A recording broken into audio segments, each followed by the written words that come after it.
오늘은 일단은 앞에 하경재 대표님을 만나게 뵙게 됐는데요. 뭐 간단하게 한번 소개 좀 부탁드릴게요. 네, 저는 디자인 스튜디오 피어라는 곳을 운영하고 있고요. 처음 커리어는 네오이즈라는 게임 회사에서 시작해서 써니어프트라는 회사를 그 다음에 창업을 했고요. 또 운이 좋게 카카오에 매각을 해서 카카오에 들어갔고요. 카카오에서 카카오톡, 카카오 택시, 카카오티 뭐 이런 서비스들을 디자인했고, 그 뒤에는 나와서 밸런스 유로라고 하는 인도에서 핀테크 하는 회사에서도 잠깐 있었고, 한국신용데이터에서 캐시노트라는 디자인 만들고 팀 셋업해서 매니징하고 뭐 이런 역할들도 했었고요.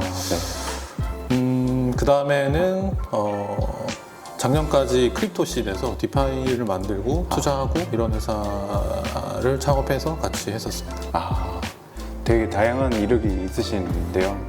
그러면 지금은 현재 주로 어떤 업무를 좀 하고 계신가요? 지금은 쉽게 얘기해서는 스타트업들이 빠르게 디자인 브랜드를 하거나 제품을 만들거나 할 때 내부에 디자이너가 없는 경우들이 많잖아요. 그래서 그런 여러 다양한 방면의 스타트업들이 디자인이 필요한 부분들을 구독 형태로 제공하는 그런 회사를 운영하고 있다고 보시면 됩니다. 그럼 요즘에 조금 많아지긴 또 하는 것 같은데, 그러니까 디자인 구독 서비스라고 보면 될까요? 네, 쉽게 얘기하면 구독형으로 서비스를 제공한다라고 보시면 됩니다. 현재 구독형 이제 디자인 서비스를 운영하고 계신데, 뭐 어떤 이유로 시작을 하셨나요? 아니면 어떤 니즈가 보이셨는지?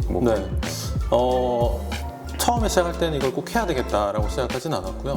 작년에 그 크립토 회사를 운영하면서 마켓이 안 좋아지면서 회사를 그만둬야 되는 상황이 왔었어요. 그래서 그 다음에 나는 뭘 해야 되지? 뭐 이런 고민들을 꽤 했었고요. 투자를 해주신다는 분도 있었어요. 투자를 받고 소프트웨어 회사를 만들어서 새로 해보지 않겠냐 이런 제안도 있었고, 회사 생활을 한 10년 넘게 하면서 나 스스로 쓸모 있는 인간으로 살 수 있을까? 뭐 이런 질문이 갑자기 의문이 들었어요. 그래서 책도 많이 읽어보고 뭐 자기개발서, 사업 관련된 책들 읽어보면서 이 시점에서 나는 큰 결정을 해야 되겠다라는 생각을 했어요. 그래서 혼자서 돈을 벌어보는 거, 그러니까 투자를 받거나 뭐 누구의 도움을 받아서 시작하는 게 아니고 아예 아무것도 없는 상태에서 뭔가를 해볼 수는 없을까? 뭐 이런 생각을 했었고요. 그래서 그런 고민을 하던 찰나에 그 스타트업을 하는 분이 소개를 해주셔가지고 그 팀을 디자인을 도와주면서 자연스럽게 디자인을 시작한 거고요. 에이전시 시작했고, 그 이후에 구독형 에이전시 모델들이 해외에 많이 있다 이런 얘기를 들어서 거기서 이제 정보를 습득하면서 구독 형태로 좀 전환을 해서 한 10개월 정도 하고 있습니다. 구독 서비스 자체가 아까 해외에서 시작을 했다고 하셨는데, 주로 어떤 서비스를 참고하시는지? 제일 유명한 거는 브렛이라는 친구가 운영하고 있는 디자인 조이라는 서비스고요. 혼자 운영하는 걸로 알고 있어요. 혼자 꽤 오랫동안 한 7, 8년 정도 했었고요. 혼자 1년에 한 30억 정도 매출을 내고 있는 걸로 알고 있습니다. 그 다음에 어셈블리라고 하는 회사가 운영하고 있는 오프메뉴, 그 다음에 바이트 사이즈드라는 에이전시를 참고했고요. 둘 다 똑같은 모델이에요. 일정 금액에 한 달에 한 5,000불에서 6,000불 정도를 내면 기본적으로 웹이나 앱의 UI, 그 다음에 브랜드에 대한 기본적인 것들, 그 다음에 마케팅에 쓰이는 그래픽 작업들, 이런 것들을 한 달에 일정 금액을 내면 한 달 동안 서비스를 해주는 그런 거라고 보시면 됩니다. 기존에 하셨던 어떤 대기업이나 스타트업의 경험도 살짝 녹여내셨는지? 대부분 클라이언트가 저는 이제 스타트업이다 보니까 제가 스타트업에서 경험했던 거, 대기업에서 경험했던 것들이 좀 도움이 많이 되고요. 그 다음에 스타트업들은 단순히 그런 디자인 업무만 필요한 게 아니고 왜 이렇게 디자인이 나와야 되는지, 다음에 어떤 방향이 더 좋은지 그런 것들을 제안해주는 이제 약간의 컨설팅이 들어가는 거를 원해서 그런 것까지 같이 좀 제공을 해주기도 하고요. 어떨 때는 이제 내부의 디자인 팀이 필요하거나 채용이 필요하면 채용을 설계하거나 채용을 도와주는 경우도 있었습니다. 구독 서비스 자체가 국내에 많이 생겨나가고 있고 하는데 어떻게 생각을 하고 계신지를 좀 여쭤보고 싶어요. 작년 말, 올해 초부터 해서 광고에도 많이 나오더라고요. 제가 검색어를 그렇게 입력해서 그럴 수도 있는데 구독형 에이전시들이 많이 생기고 있고 그들 간의 경쟁하는 모습들도 많이 보이더라고요. 그렇게 하면서 가격대가 계속 낮아지고 뭐 130만 원, 150만 원에 한 달 동안 네. 디자인을 무제한으로 제공해주겠다 이런 공약들을 걸고 세일즈를 하는 것들을 봤는데 사실 조금 무리수를 많이 두고 있는 게 아닌가라는 생각들을 들었어요. 이게 에이전시가 가격 결정권을 네. 100%다 가질 수는 없지만 그죠. 에이전시 업이라는 게 네. 근데 어느 정도 자기의 전문성이 있으면 어떤 전문 분야가 있거나 어떤 섹터의 전문성이 있으면 네. 그런 가격 결정권이나 가격에 영향을 미칠 수 있는 부분들이 있는데 네. 그런 것들을 스스로 좀 무너뜨리고 있는 거라고 좀 생각이 들었어요.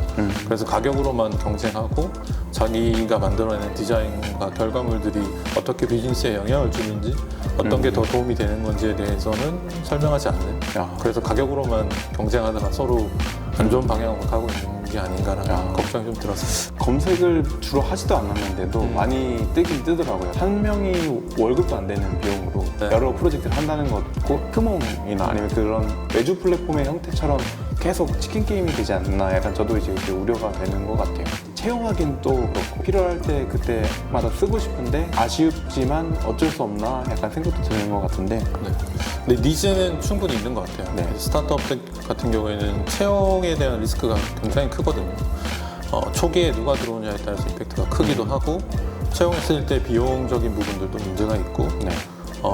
그런 부분들 좀 유연하게 가지고 싶은 부분들이 회사를 경영하시는 분들의 공통적인 부분이더라고요. 그래서 주요한 개발자들은 내부에 두지만 뭐 마케터나 디자이너들은 제품이 어느 정도 안정화되고 수익권 가기 전까지는 그렇게 좀 유연하게 관리하고 운영하는 게 회사 운영하는 면에서는 좀 좋다라고 생각하시는 것 같고요. 네. 그럼 어느 정도 매출이 되고 나서 시스템 가이드나 브랜드 힘이 있기 때문에 이제 이후에 이제 내부의 채용까지 이제 연결이 네, 되는 뭐 투자를 받거나 아니면 다음 라운드로 제품이 뭔가 성장해야 되는 네. 상황이 오면 내부의 디자이너가 깊게 바라보고 데이터도 보고 브랜드적으로 일관성을 깊게 탄탄하게 가져가야 되는 상황이 오면 네. 사실 조금 더 채용으로 가는 것 같고요. 네. 그 전 단계는 좀 유연하게 가져가는 게 필요하다고 생각하시는 것 같아요. 구독 서비스 자체가 계속 모든 고객사를 다 할 수는 있는 건 아니고 그 어떻게 보면 뭐 시드 투자나 약간 프리-A 정도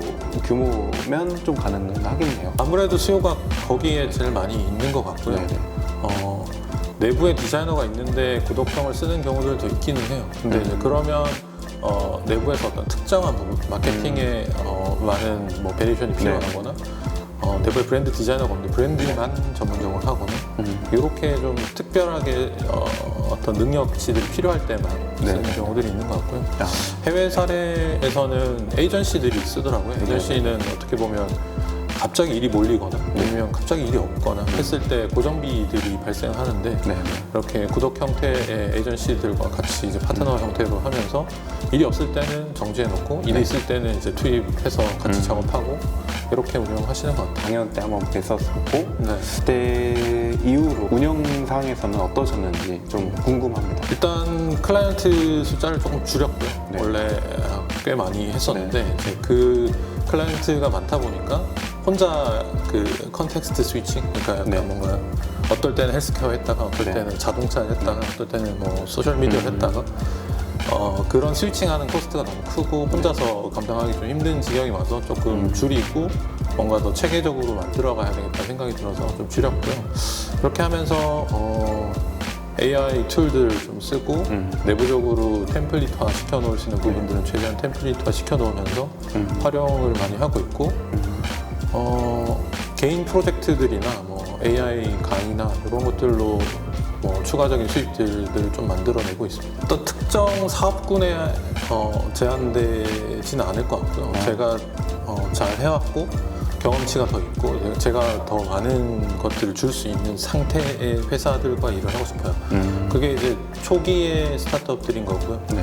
아직 제품의 검증이 다 되지 않았고 매출이 아직 조금 약하고 내부에 디자이너가 없어서 그런 브랜드적으로 탄탄하게 잡아주기 힘든 그런 상황일 때 들어가서 제가 기여를 많이 할 수 있는 부분들이 있을 것 같아서 그런 상황이 있는 네. 스타트업들, 회사들과 같이 일을 하고 네네. 계속 그렇게 일을 하고 싶은 생각이 있어요. 네. 근데 제일 우려되는 게 그거 같아요. 디자인 구독이라는 것 자체가 이제 고정된 비용에 이제 결국에는 일이라는 것 자체가 계속 바뀌는 부분이기도 하고 강약 조절이 안 돼서 이제 몰리는 경우도 있을 건데 그런 것들이 어떻게 좀 컨트롤을 어떻게 하시는지가 좀 네. 궁금해요. 처음에 클라이언트들은 이해를 잘 못 하시는 부분들이 네. 있었어요. 그래서 구독형이 뭐야? 구독을 하면 무제한이라고 했는데 뭐 하루에 10개 이렇게 할 수 있어. 근데 사실 그렇게는 불가능한 거고, 그래서 초반에 어떤 식으로 일을 같이 할지에 대해서 네. 좀 많이 시간을 들였어요. 같이 만나서 우리가 어떻게 일을 해야 되고, 이 계약에는 한 가지의 일을 한 타임라인에서만 한다. 두 가지 일이 있으면 그 다음에 뭐 아니면 두 가지가 겹치게 되면 우선순위에 대해서 명확하게 해서 우선순위가 높은 것부터 한다. 네.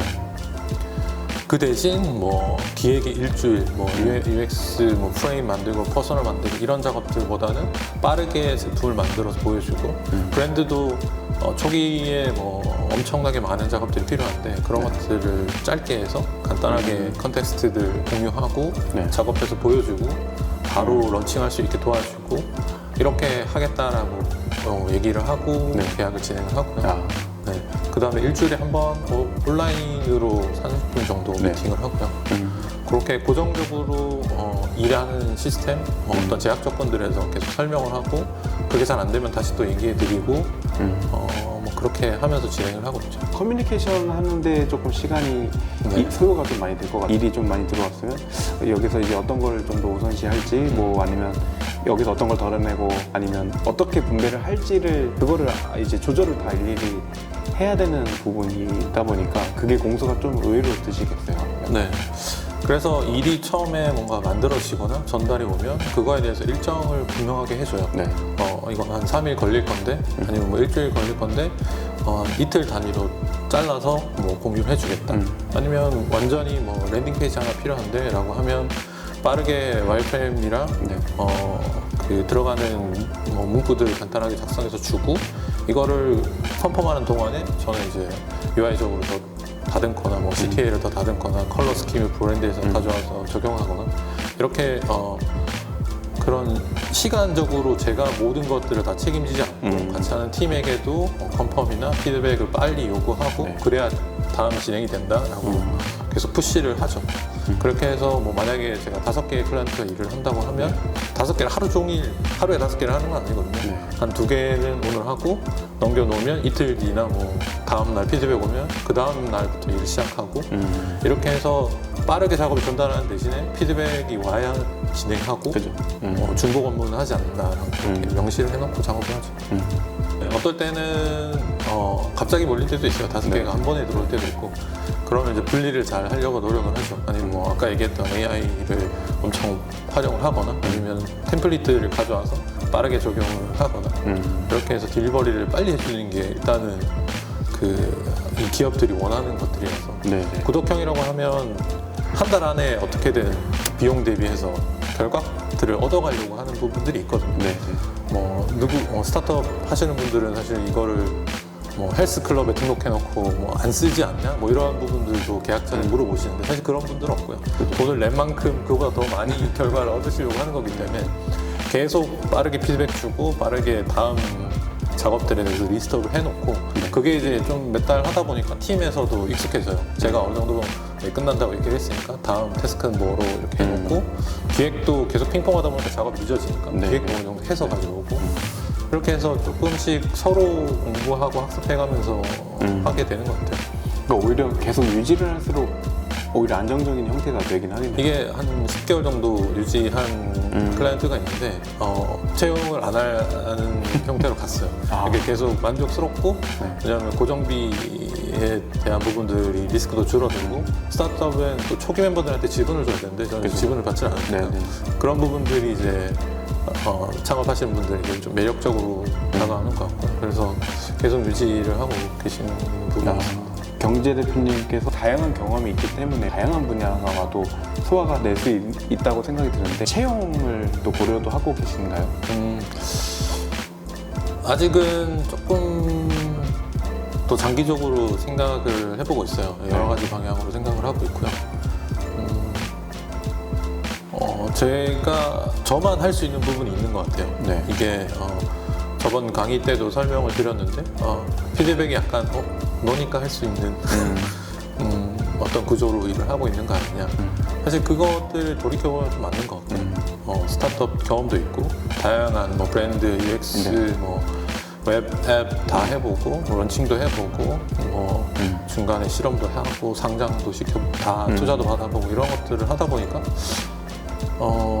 조금 다른 뷰나 다른 속도로 딜리버리를 할 수 있었던 것 같은데 만약에 한 주니어 만약에 네. 채용했다라고 했을 때 과연 이 시스템 안에 뭐 확정된 시스템은 없지만 들어와서 이 정도의 일을 감당할 수 있을까? 아니 못할 것 같고. 네.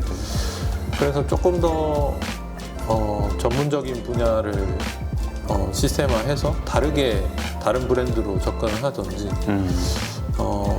해외 그 오프 메뉴도 브랜드가 두 개로 나눠져 있어요. 오프 메뉴랑 바이트 사이즈드라고 하는 네. 브랜드가 나눠져 있고요. 네. 기업들이 처음에 시작하고 디렉터가 필요한 경우에는 오프 메뉴라고 해서 한 2천만 원 정도 한 달에 써야 되는 게 있고 그 서비스가 만들어지고 어느 정도 운영 모드가 되면 바이트 사이즈드라는 작은 이제 에이전시로 옮기기에 유도를 해요. 거기는 소셜 미디어, 브랜드 에셋 잠깐 수정하거나 UI들 간단한 수정들을 해서 한 5,000불 정도 받고 있거든요. 그렇게 해서 시스템화가 가능한 부분들은 조금 다른 브랜드로 해서 운영을 해보는 것도 괜찮겠다라는 생각을 하고 있습니다. 경제 대표님께서 하고 계시는 분야는 아무래도 조금 전반적으로 프로덕트를 관리하다 보니까 앞으로도 어떻게 해결나가실지도 저희도 궁금하긴 하는데요. 저도 최근에 많이 고민을 하고 있고요. 아까 그렇게 말씀드렸던 것처럼 좀 따로 분리해서 시스템화하거나 아니면 템플릿화하거나 네. 터치가 많이 들어가지 않는 형태로 좀 분리해서 판매를 해보고 싶은 생각이 있어요.